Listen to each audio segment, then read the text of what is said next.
নামাজেরই দাওয়াত নবী দিতে যেদিন যায়, কাফেরেরা করলো আঘাত নবীজির গায়। তবু আমার দিনের নবী নামাজ ছাড়ে নাই, সেই নবীজির উম্মত হইয়া কেমনে ভুইলা যায়।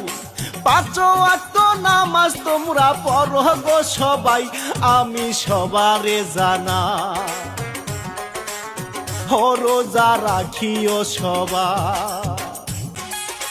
আজরাইল আসিয়া যেই দিন সামনে হইব খাড়া, যতই করস তাল বাহানা পড়বি সেই দিন ধরা। দৌড়াইয়া আসিবে তোমার আত্মীয় স্বজন, চাইলে কি আর থাকতে পারবি ওরে পাগল মন। সময় থাকতে হিসাব করে লও না আল্লাহর নাম, তুমি করেছ কি কাম।